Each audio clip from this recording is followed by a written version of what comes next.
내가 알거니와 주의 판단은 의로우시고 주께서 나를 괴롭게 하심은 성실하심으로 말미암음이니라. 주님, 참으로 또 이렇게 코로나 사태가 악화되고 저희 자유가 제한되고 저희 삶이 막히는 것 같아서 답답하고 낭망되오나 주께서 우리를 괴롭히시는 것이 우리를 버리셨다는 뜻도 아니요, 우리와 함께 계시지 않다는 뜻도 아니요, 오히려 우리 신자들에게는 참으로 성실하셔서 우리로 그 괴로움과 고통 속에서 배워야 할 것들을 배우라고 하시는 주의 은혜인 줄 알고 오히려 소망을 가집니다. 저희 낭망되고 가라앉는 저희 마음을 일으켜 주시고 오히려 이러한 때에 더욱 마음을 가다듬고 정신을 차릴 수 있도록 허락하여 주시옵소서. 그리고 주께서 가르치시는 것을 참으로 이 기회에 배우게 하여 주시기를 구합니다. 주님, 이러한 것들이, 이러한 고난이 왜 우리에게 주어졌는지 우리로 다 알 수는 없사옵고 우리 각 사람에게 가르치시는 것이 다 다를 것이오나 그러나 우리 모두에게 가르치시는 것은 첫째, 인내를 가르치시려 하는 줄 저희가 믿습니다. 신자의 성품 중에 인내가 참으로 가장 중요한 성품 중에 하나요. 인내를 온전히 이루는 것이 참으로 하나님이 우리에게 기대하는 것이었고 또 이 인내라고 하는 것은 고단하고 고통스럽고 어려운 삶 속에서만 얻을 수 있는 것이오니 하나님, 이러한 인내를 이러한 과정을 통해 우리에게 만들어내시고 온전히 이루시려고자 하는 주의 뜻이 있는 줄 아옵니다. 주님, 이 코로나도 언젠가는 끝이 날 것이요 하나님이 정하신 기한이 있는 줄 믿고 또 그 기한까지 인내할 수 있는 은혜를 허락해 주옵시고 또 간구하고 부르짖는 자들에게 그 때를 단축시켜 주신다 하셨사오니 주님, 인내하는 가운데 또한 저희를 구원하시기를 간절히 기도할 수 있는 능력을 허락하여 주시옵소서. 또 주님, 이러한 것 가운데 저에게 주님께 우리 삶과 앞날을 던져놓는 믿음을 배우게 하여 주시옵소서. 주님, 우리가 아무리 노력하고 아무리 애쓰고 아무리 공고해도 해결할 길이 없을 때 어떻게 하겠습니까? 주님, 우리의 근심과 우리의 두려움과 우리 답답함을 주님께 던져 넣을 수 있도록 허락하여 주시옵소서. 주님 안에 던지는 법을 배우게 해 주시옵소서. 내가 끌고 갈 수 없고 내가 짊어질 수 없을 때 주님 앞에 내려놓는 그 은혜를 배우게 해 주시옵소서. 수고하고 무거운 짐진 자들아 다 내게 오라, 내가 너희를 쉬게 하리라 하셨사온데 죄짐도 내려놓고 우리의 인생의 무거운 짐들도 내려놓고 미래의 두려움도 내려놓고 안식하는 법을 이 기회에 또한 가르쳐 주시옵소서.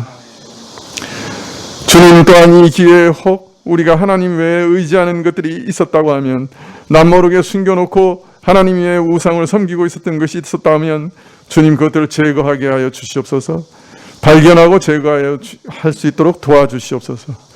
혹 우리가 우리의 건강과 우리의 체력, 주님, 이런 것 의지하고 지금까지 살았습니까? 참으로 이 병을 통해 우리가 자랑하는 것들이 아무것도 아니며 그 누구도 자랑할 수 없음을 가르치시니 감사합니다. 주님, 우리가 물질을 의지하면서 살았습니까? 우리가 또 어떤 사람을 의지하며 살았습니까? 이 세상의 지위와 재물, 이 명예를 의지해서 살았습니까? 그 어떤 것이든 은밀하게 우리가 하나님 위에 다른 것 의지하고 있었다면 이 기회에 제거하고 회개할 수 있게 하여 주시옵소서. 주님, 우리 각자에게 또한 가르치시는 것들이 있을 것이오니 주님, 이 기회에 참으로 멍하니 있지 않게 해주시고 오히려 하나님께 나아가 간절히 기도하면서 배울 수 있도록, 배울 것을 배울 수 있도록 도와주시옵소서. 우리 입을 열어 각자가 하나님께 나아가 부르짖을 수 있도록 도와주시옵소서. 주님, 이 나라의 위정자들을 위해 기도합니다. 저들에게 지혜를 주시기를 원합니다. 백성들의 아픔과 고통과 어려움을 조금이라도 덜어줄 수 있는 지혜들을 허락하여 주시기를 간절히 구합니다. 주님, 우리 교회 안에 있는 자영업자들, 사업하시는 분들 붙들어 주시옵소서. 주님, 이 가운데 실족하지 않도록 물질적으로도 도와주시옵소서. 하나님께서 돕는 손길을 주시고 기적을 일으켜 주시옵소서. 질병 가운데 있는 자들이 혹 있습니까? 불쌍히 여겨 주시옵소서. 주님, 참으로 노년에 있는 분들 특별히 지켜주시옵소서. 답답한 가운데 참으로 마음까지 우울해지지 않도록 허락하여 주시옵소서. 붙들어 주시옵소서. 아버지 하나님, 저희 마음에 있는 근심을 이 시간에도 하나님께 다 던져 넣습니다. 이 교회의 앞날도 주님 앞에 던져 넣습니다. 하나님께서 교회를 지키시고 책임져 주시옵소서. 오늘도 주님 앞에 드린 모든 헌물을 주께서 받으시고 연약한 가운데 드리는 우리 찬양을 주님께서 받아주시기를 원하고 말씀 가운데 또한 저희를 깨어있게 하여 주시옵소서. 예수님의 이름으로 기도합나이다. 아멘. 네, 말씀은 베드로전서 4장 7절부터 8절까지 말씀입니다. 신약 381쪽인데요. 베드로전서 4장 7절부터 8절입니다. 네, 제가 윗돌이 좀 탈의하고 동조하겠습니다.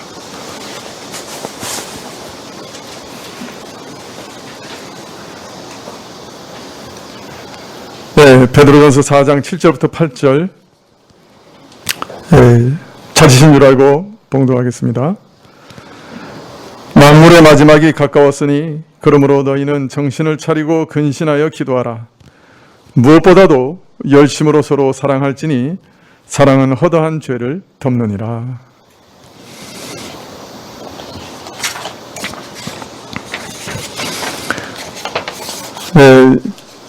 사도는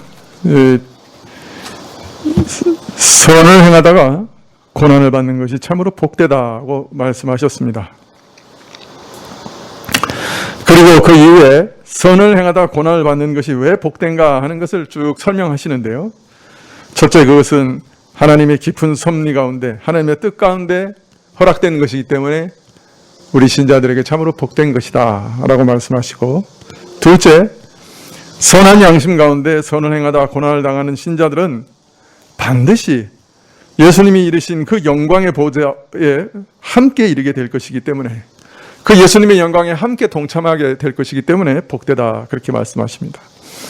세 번째, 왜 선을 행하다가 고난을 받는 것이 복되냐? 앞날의 큰 심판을 생각할 때 선을 행하다 고난받는 삶이 과거의 부도덕적인 삶보다 100번 낫다, 그렇게 말씀하십니다.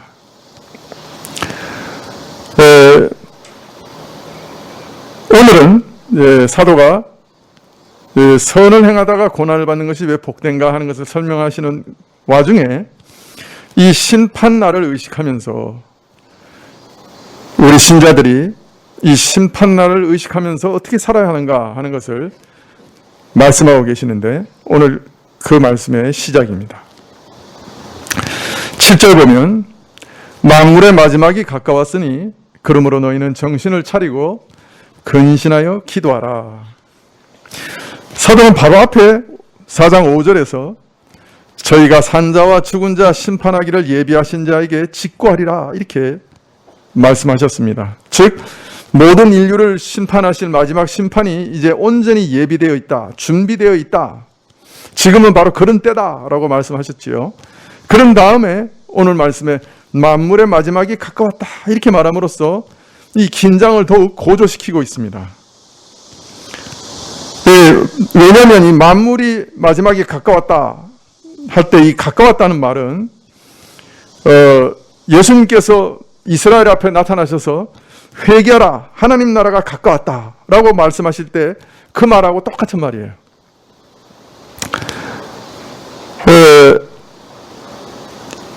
예수님께서 이스라엘 앞에 나타나서 회개하라, 하나님 나라가 가까웠다, 천국이 가까웠다, 그 말씀을 하셨는데 그 말씀은 예수님 자신이 이 땅에 오심으로 이제 하나님 나라가 임하였다. 이제 하나님 나라가 시작됐다. 네, 그런 말씀이에요. 따라서 오늘 만물의 마지막이 가까웠다. 이 말씀은 만물의 마지막이 이제 시작됐다. 그런 말씀하고 같은 말씀이죠. 만물의 역사를 최종적으로 정리하고 마감할 순간이 이르렀다. 시작됐다. 예, 그런 말씀입니다. 즉 역사는 지금 마지막 단계에 와 있습니다. 마지막 단계가 시작된 것이에요. 예수님의 재림 외에 앞으로 더 이상 특별한 역사적 사건이 없어요. 예수님의 부활 이후의 세대는 창초로부터 이어져 온 그 오랜 역사 과정에서 최후의 단계, 마지막 단계에 서 있다고 할 수 있습니다. 그렇기 때문에 이제 신약 성도들은 만물의 마지막이 가까웠다, 이르렀다. 그 마지막이 시작이 이미 시작되었다 하는 것을 늘 인식하며 살아야 됩니다. 우리는 이 마지막 순간에, 역사의 마지막 단계에 서 있고 살아가고 있는 것이에요. 여러분, 성경은 역사와 시간에 대해서 반드시 종말이 있다. 역사와 시간도 종말이 있다 하는 것을 아주 분명히 말씀하세요. 창세기로부터 시작된 이 역사는, 시간은 요한계시록에서 그 끝을 가리키고 있어요. 이 시간은 무한히 연속되는 것 아니고 이 역사도 무한히 계속되지 않습니다. 종말이 있습니다. 이것은 우리 한 개인의 시간과 역사도 마찬가지죠. 출생의 순간이 있으면 죽음의 순간이 반드시 있습니다.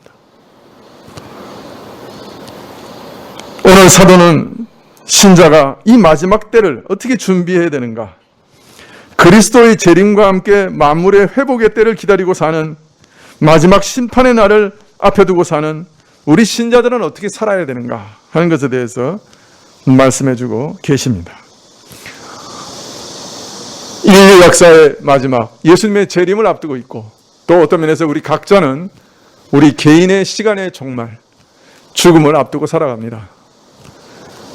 그러한 자들이 이 땅에서 어떻게 살아야 할 것인가, 무엇을 중히 여겨야 되는가, 어떻게 살아야 하는가 하는 것을 사도는 말씀하고 계시는 것이죠. 마틴 루터는 마지막 종말을 믿는 사람은 내일 주님께서 오실 것처럼 깨어 근신하고 동시에 1000년 뒤에 오실 것처럼 성실하게 오늘을 살아야 된다. 그렇게 얘기했어요. 마틴 루터가 이런 말씀을 하실 때 아마 제 생각에는 오늘 말씀을 근거로 그렇게 말씀하신 것이 아닌가 그런 생각이 들어요. 베드로전서 4장 7절에 만물의 마지막에 가까웠으니 그러므로 너희는 정신을 차리고 근신하여 기도하라 이렇게 얘기합니다. 정신을 차리고 근신하라. 여러분, 예수님께서 이 종말에 대해서 가르쳐 주실 때 이 마지막 때의 특징에 대해서 뭐라고 말씀하셨습니까? 곳곳에 난리가 나고 난리의 소문이 끝이 없을 것이요, 처처의 큰 지진과 기근과 온역과 무서운 일들이 있을 것이다 이렇게 말씀하셨죠.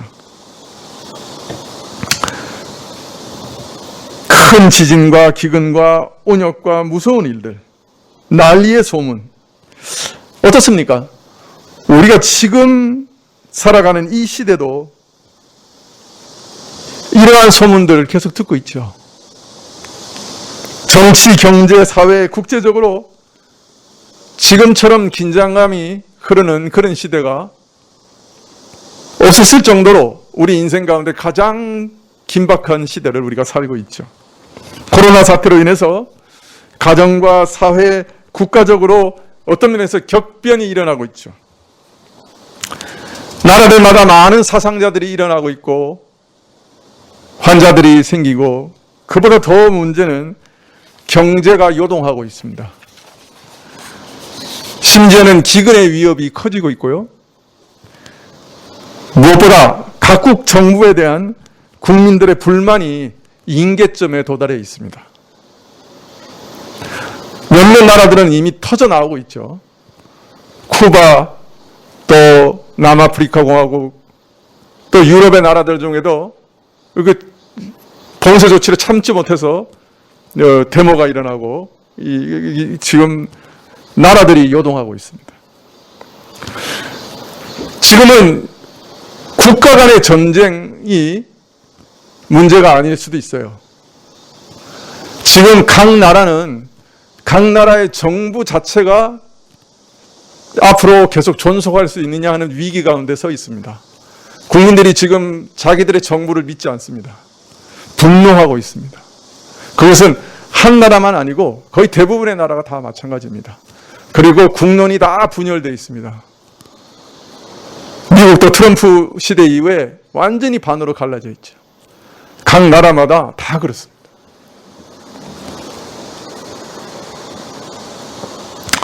자, 이런 상황에서 앞으로 어떤 일이 일어날지, 앞날에 무엇이 우리를 기다리고 있는지 도무지 예측이 불가능합니다.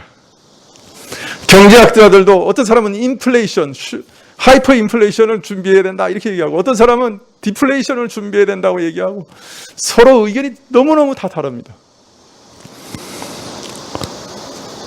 어떤 사람은 현금을 가지고 있으라고 그러고, 어떤 사람은 금이나 은이나 원유나 이런 것들을 가지고 있으라고 그러고, 어떤 사람은 주식을 가지고 있으라 해야 되고, 어떤 사람은 현금만 가지고 있으라 그러고, 별의별 소리가 다 나옵니다. 지금은 가난한 자들만 두려워하는 게 아니고 부자들도 다 두려워합니다. 어느 순간에 모든 가진 것이 휴지 조각이 될 수 있는 것을 알고 있기 때문에.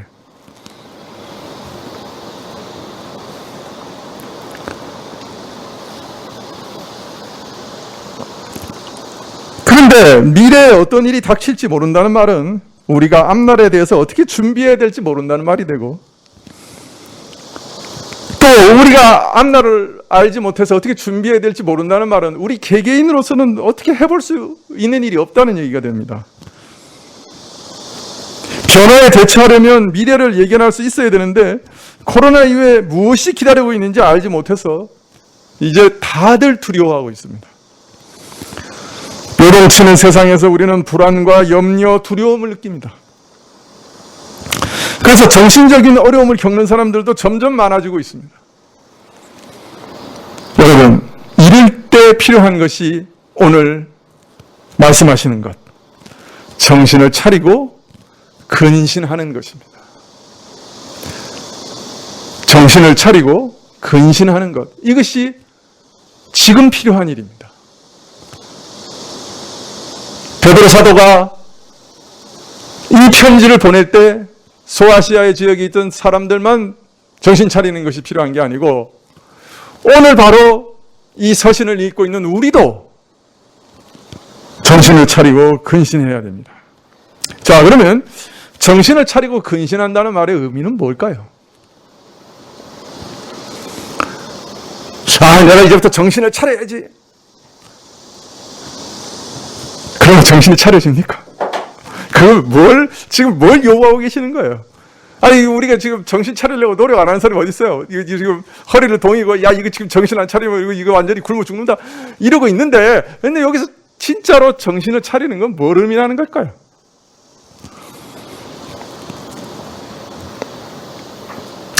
먼저 여기서 정신을 차린다는 말은 모든 것을 제대로 분별하고 제대로 판단하는 것을 말합니다. 선한 것과 악한 것을 제대로 판단하고 잘못된 것과 잘된 것을 제대로 분별하는 걸 말합니다. 보통 우리가 이제 사리 분별이라고 하잖아요. 사리 분별을 잘하라. 신중하게 사리 분별하라. 이거 말이에요. 무엇이 중요하고 무엇이 중요하지 않은 것인가, 무엇이 악하고 무엇이 옳은 것이냐, 요거 잘 분별해라. 이거예요. 두 번째로 근신한다 하는 말은 균형을 잃지 않는다는 말이에요.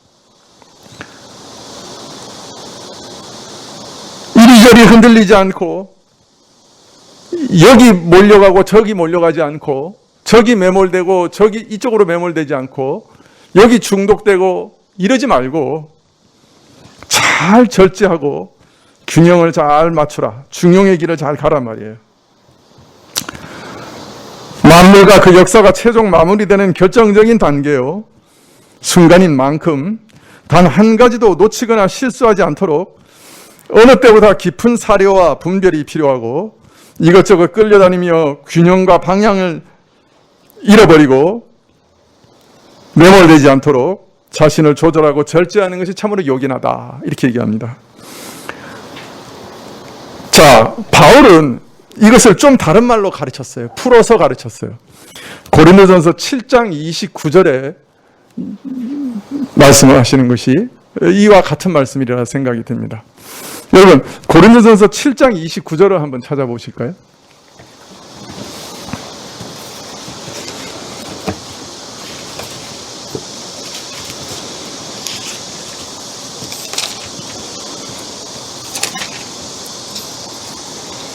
네, 신약 제가 가진 성경은 271쪽인데요.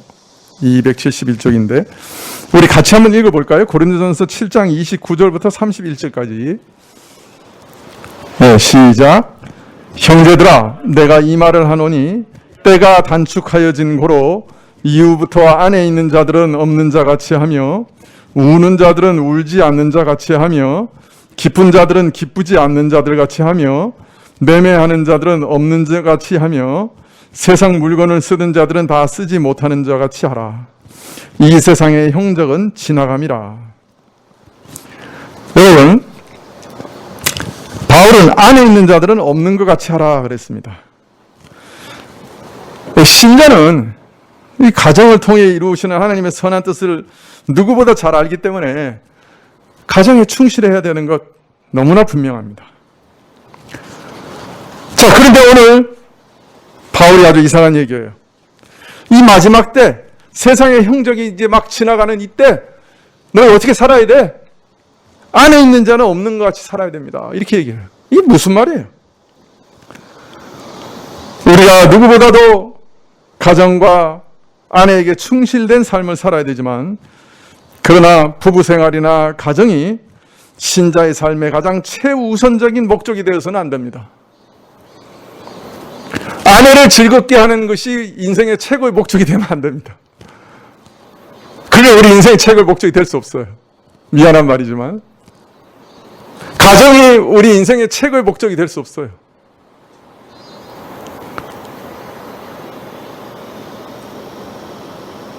자식을 잘 키우는 게 우리 인생의 최고의 목적이 될 수 없어요. 더 중요한 목적이 있어요. 그거 잊지 말라는 거예요.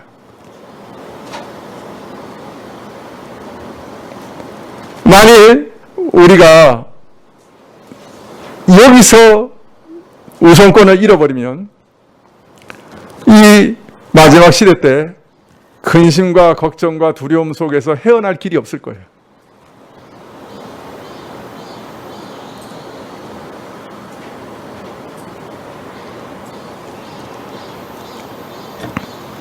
자, 또 말합니다. 우는 자들은 울지 않는 자 같이 하며 기쁜 자들은 기쁘지 않는 자 같이 하라.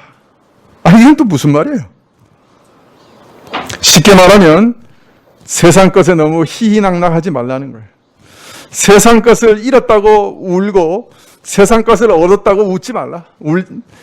세상 것에 따라 울고 웃는 이유는 그 삶의 목적이 세상 것에 있기 때문입니다. 이 세상 것에 매여 살기 때문에 그래요. 그래서 그걸 읽으면 울고 불고 살 소망이 없다고 난리를 피고 그거 얻으면 그냥 온 세상을 다 얻은 것처럼 기뻐가지고 그냥 날뛰는 거예요. 아파트를 가지고 있었어요. 집을 가지고 있었어요. 집이 올랐어요. 웃는 사람들 엄청 많겠죠. 그러나 또 집을 미리 팔았거나 그죠? 집을 가지고 있지 않으면 우는 사람도 엄청 많겠죠. 우리나라에 지금. 그러나 그렇게 하지 말아요. 그거 다 지나가는 형적에 불과해. 순식간에 지나가는 삶에 그냥 잠깐 동안 손에 잡는, 그러나 어느 순간에 사라져버리는 그런 흔적에 불과해. 그러니 거기 매여 살지 마라. 매매하는 자는 없는 자 같이 하며 세상 물건을 쓰는 자들은 다 쓰지 못할 것 같이 하라.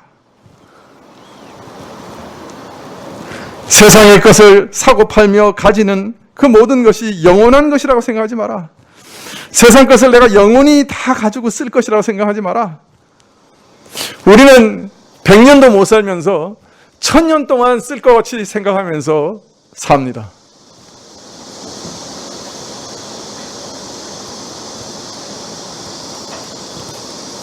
못 사는 사람이 김삿갓이 말한 대로 1000년의 욕심을 가지고 삽니다.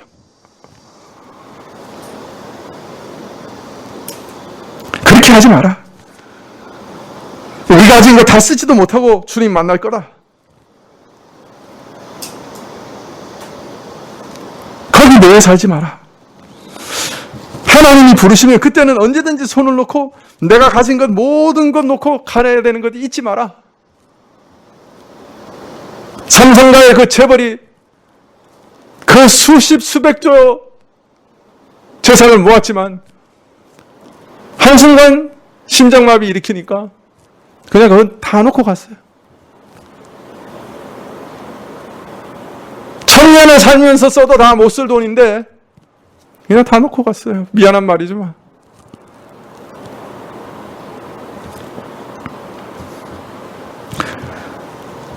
사실 또 죽기 전이라도 하나님이 그거 다 놓으라 그러시면 놓고 가야죠.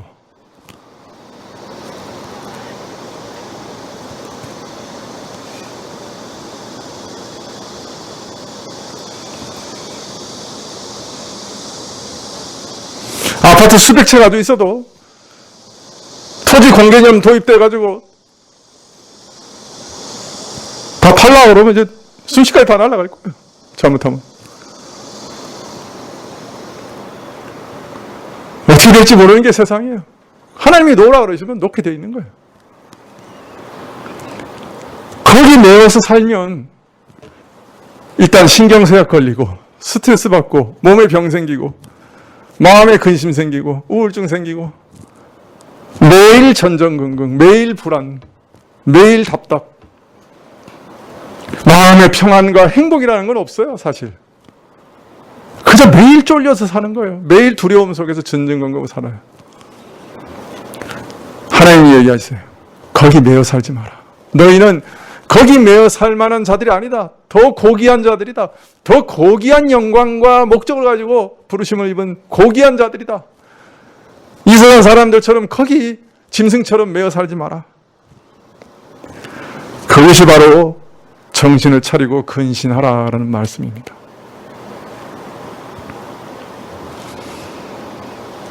신자는 그래서 이처럼 세상 것에 취하거나 매여 사는 상태가 되어서는 안 되는 것입니다. 왜냐하면 세상 질서는 다 사라질 것이기 때문에 그래요. 내 삶 가운데서도 사라질 수 있고 내가 생명이 끝날 때 사라질 것이고 이 역사가 끝날 때 다 사라질 겁니다.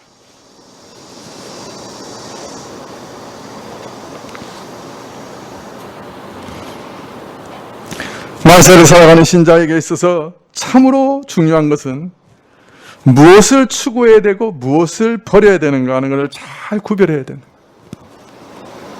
진짜 뭘 가장 추구해야 되는지, 무엇은 버려도 되는지, 또 어떤 것은 경계하고 배척해야 되는 건지 그거 잘 분별하는 깨어있음, 사려 분별, 그게 중요해요. 세상 것에 대해서 경계하지도 못하고 절제하지도 못하고 그것에 푹 빠져서 취해서 살게 되면, 근신하지 못하면 그 영혼이 어디로 떠내려갈지 모르는 것이죠. 자, 사도는 정신을 차리고 근신하라고 하시면서 거기 한마디를 덧붙이고 계세요. 너희는 정신을 차리고 근신하여 기도하라, 이렇게 얘기하십니다. 만물의 마지막이 이미 시작되었으니 사리분별을 신중히 할 것이요 자신을 절제하여 그 어떤 것에도 매이지 말고 흔들리지 말아야 될 것을 권고하면서 제일 먼저 기도를 위해 그렇게 하라, 그렇게 말씀하시는 거예요.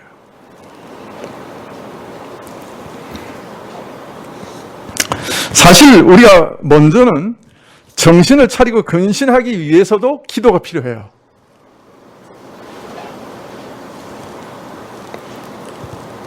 세상 분들도 평시에는 평정심이 있는 것 같은 분들도 있어요.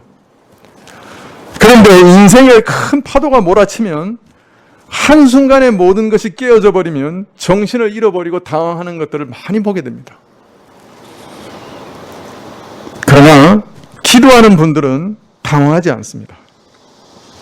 왜냐하면 모든 상황을 다스리시는 하나님의 손길과 권세를 바라보고 있기 때문에, 하나님이 모든 삶의 주체이고 주관자이시는 것을 믿기 때문에, 하나님의 권세가 허락지 않으시면 그 어떤 일도 일어나지 않는다는 것을 믿기 때문에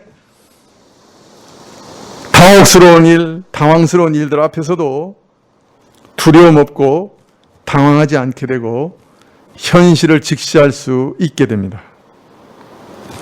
아무리 어려운 일이 닥쳐도 하나님의 권세와 통치를 믿는 믿음 가운데서는 정신을 차리고 그 문제를 다룰 수가 있습니다.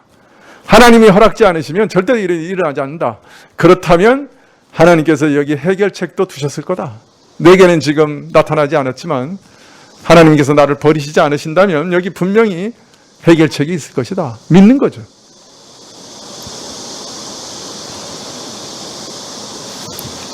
또 우리가 어려운 상황에 부딪혀서 마음의 균형이 깨어지고 평정심을 잃는 것은 내가 그 문제를 해결하려고 하기 때문입니다. 그 문제를 내가 다루어 보려고 하기 때문이에요. 평소에 우리는 우리 자신의 문제를 잘 풀고 감당하고 있는 것처럼 느껴질 때가 있습니다. 그러지만 결정적인 문제에 부딪히면 우리 실상과 정체가 드러납니다. 환란이 밀어닥치면 그만 우리는 정신줄을 놓기도 하지요. 사도는 이 혼란스러운 때, 이 위기의 때 깨어 기도하라고 명하십니다.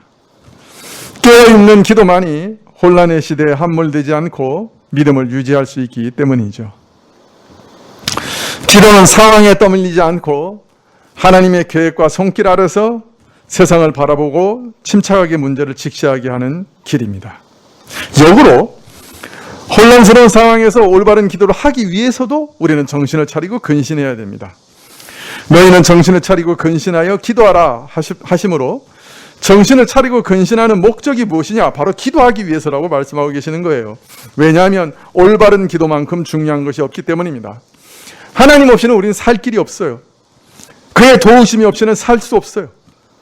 그리고 그 도우심을 얻기 위해서는 올바른 기도가 매우 중요합니다. 향방 없이 하나님의 뜻과 지혜에 반하여 엉뚱한 기도를 고집하면 헛수고하는 거예요. 그래서 우리가 깨어 올바로 기도하는 것이 중요해요. 하나님의 관점에서 사물과 상황을 바로 볼 수 있는 눈이 필요해요.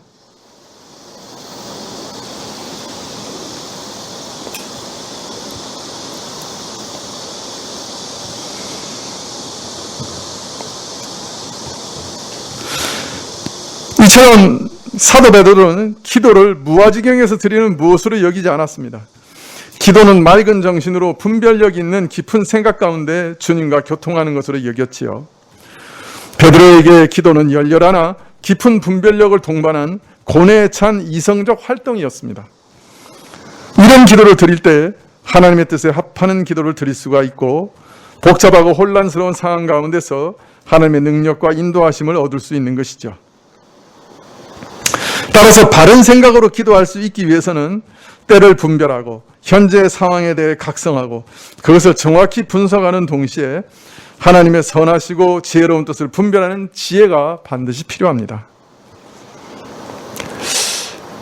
어떨 때는 어떻게 기도해야 될지 몰라 아주 오랫동안 고민할 때가 있고, 하나님 앞에서 또 어떻게 기도할까요? 라고 기도할 때가 많습니다. 최근 중국에서 일어나는 사태를 보면서 어떻게 기도해야 합니까?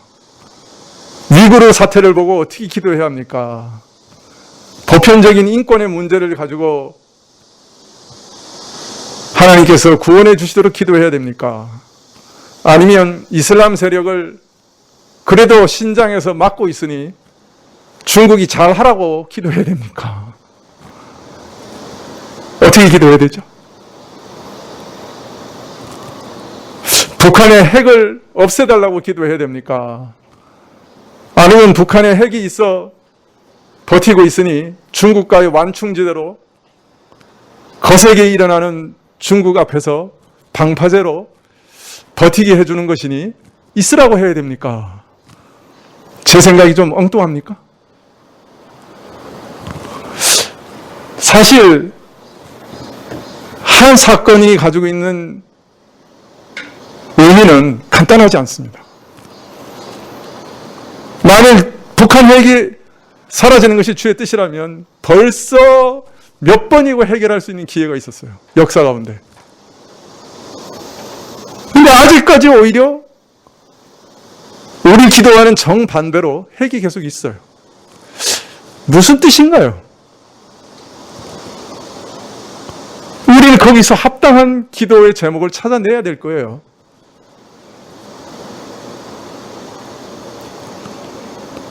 기도하는 것이 그리 간단하지 않습니다. 많이 고민하게 되고 많이 묻게 되고 그러다가 어떨 때는 하나님께서 어떤 깨달음을 주시기도 해요. 물론 다시 말씀드리지만 정신을 차리고 근신하는 마음으로 기도하기 위해서 기도해야 되는 것. 왜냐하면 정신을 차리고 근신하는 마음 역시 기도에서만 얻을 수 있으니까요. 기도 가운데 올바른 마음을 얻고 또 올바른 마음으로 기도하고 이것이 계속 이어져야 되는 것이죠. 기도는 굉장히 이성적인 작업이에요.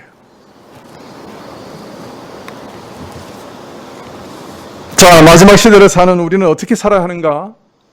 둘째, 베드로전서 4장 8절에 무엇보다도 뜨겁게 서로 사랑할지니 사랑은 허다한 죄를 덮느니라. 무엇보다도 우선적으로 행할 일이 무엇인가? 그것은 뜨겁게 서로 사랑하는 것이다. 이렇게 얘기하십니다. 주님은 마지막 시대의 특징을 말씀하시면서 마태복음 24장 12절에 불법이 성함으로 많은 사람의 사랑이 식어지리라고 했습니다. 교회 안에서는 사랑이 식어질 것이라고 말씀합니다. 교회 안에서도. 마지막 시대에는 사랑이 식어지는 시대인데 교회 안에서조차 참 사랑이 식어질 것이다. 그래서 오늘 베드로 사도가 무엇보다도 제일 우선적으로 뜨겁게 서로 사랑하라고 명하고 계신지도 몰라요.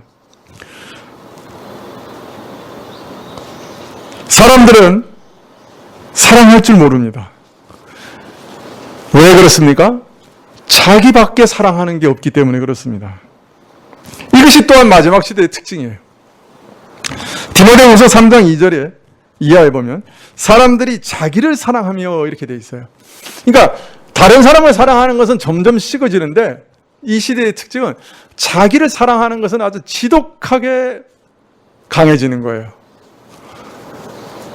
요새는 막 도저히 상상도 할 수 없는 일들이 막 일어나잖아요. 자식을 그냥 운다고 귀찮다고 때려서 죽이는 그런 아비나 어미가 막 생기는, 이게 상상도 할 수 없는 그런 세대예요. 그런데 그게 왜 그러냐?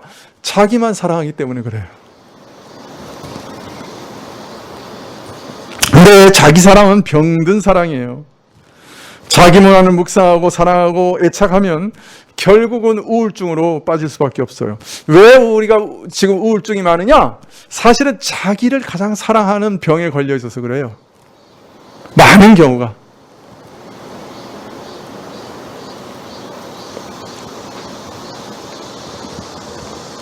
그래서 오늘 서로 뜨겁게 사랑하라는 말씀은 바로 앞에 나오는 내용과 연결됩니다. 사리 분별과 자기 절제 가운데 깨어 기도하라는 말씀, 어디에도 매몰되지 말라는 말씀과 연결됩니다.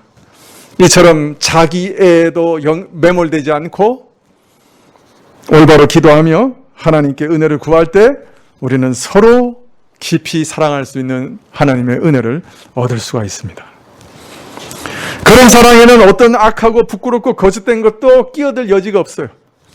오직 하나님께서 주시는 은혜의 고귀함과 풍성함이 드러날 뿐이죠. 그 안에 여기 뜨겁게라는 말은 원래 끝까지라는 의미입니다. 진정한 사랑은 끝까지 하는 사랑이에요. 대개 사랑이라고 세상에서 불리는 것은 불같은 것이라고 생각하지만 불같은 사랑은 금방 꺼지고 또 위험하기까지 합니다. 진정한 사랑은 끝까지 하는 것입니다. 이런 사랑은 감정적이지 않고 의지적입니다. 사랑은 감정적인 것이라고 생각하지만 감정은 들쑥날쑥하고 끝까지 머물러 있지 않을 때가 많습니다. 고린도전서 13장에는 사랑의 속성 15가지를 말하면서 첫 번째 사랑은 오래 참고라고 시작해서 마지막 부분에 가면 모든 것을 참으며 또 모든 것을 견딘다라고 얘기합니다. 여기에는 환상적이고 감성적인 사랑은 없습니다. 사랑은 끝까지 참고 견디는 것입니다.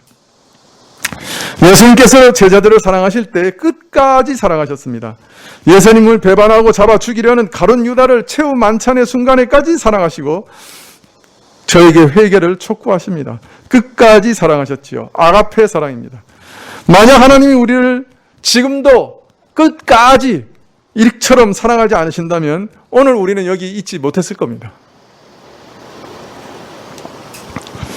믿는 자가 이렇게 서로 사랑해야 할 이유에 대해 말씀하시기를 사랑은 허다한 죄를 덮기 때문이라 말씀합니다.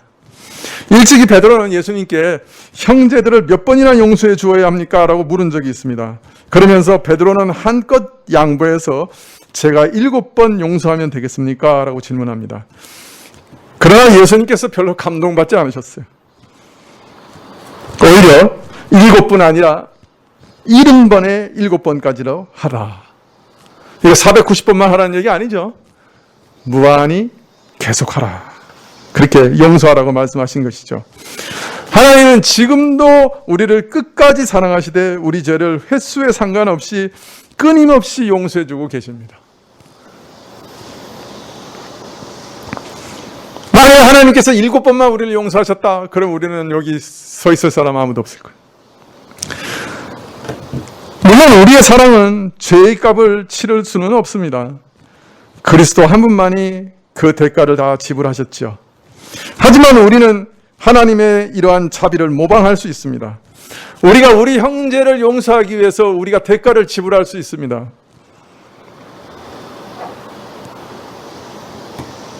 용서는 언제나 값을 치르는 행위입니다. 내가 손해보는 것이고 상대방이 그런 일을 한 적이 없는 것처럼 여기는 것입니다. 물론 우리 주님께서 나를 위해 지불하신 것과는 비교도 할 수 없죠.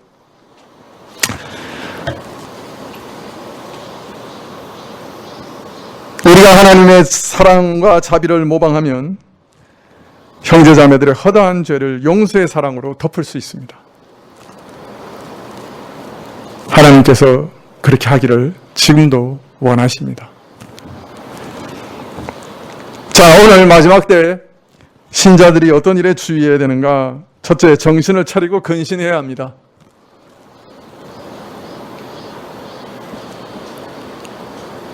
사리를 잘 분별하고 죄와 악을 잘 분별하고 어디에 중독되지 말고 매여 살지 말아야 됩니다. 그 가운데 기도해야 됩니다.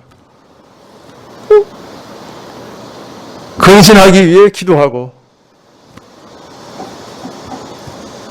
사리 분별 잘해서 기도해야 됩니다. 끝까지 서로 사랑해야 됩니다. 사랑하되 무한히 용서하며 사랑으로 서로를 덮어야 합니다. 용서의 사랑으로 서로를 덮어야 합니다. 마지막 때 이것이 참으로 중요하기 때문에 사도는 오늘 우리에게 이것을 가르치시는 것이라고 믿습니다. 마지막 때 주의할 것 다음 시간에 계속 말씀을 드리겠습니다. 기도하시죠.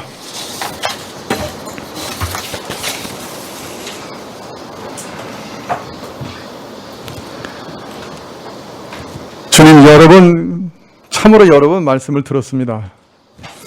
그러나 우리가 이 세상에 매인 것과 중독과 이 세상의 것을 의지하는 것과 사랑하는 것을 끊는 것은 참으로 어렵습니다. 우리의 기도가 대부분 그런 것들을 달라는 기도이지 그런 것으로부터 자유롭게 달라는 기도는 아닙니다.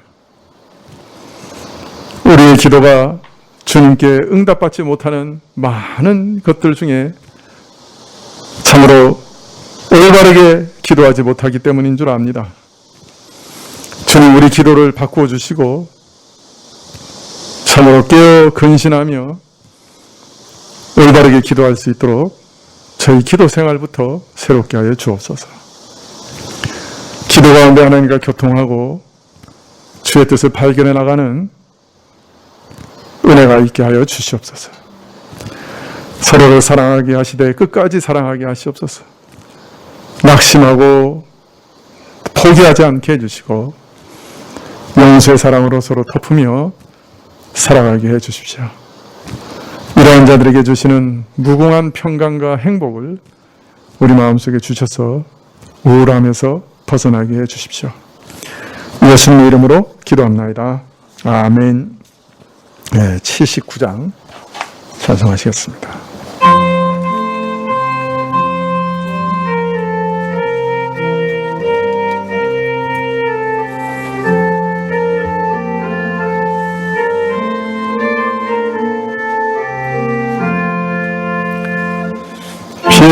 피난처 있으니 환난을 당한 자 이리 오라.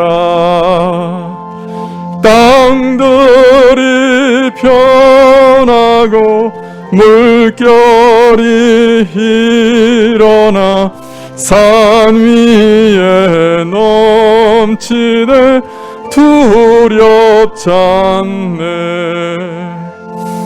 이방이 떠들고 나라들 모여서 진동하나. 우리 주 목소리 한번 바라시면 천하의 모든 것 망하겠네. 만유주 여호와 우리를 도우니 피난처요. 세상의 난리를 그치게 하시니 세상의 장검이 쓸데없네. 높으신 여호와 우리를 구하니 할렐루야. 괴로움이 심하고 환난이 극하나 피난처 있으니 여호와여.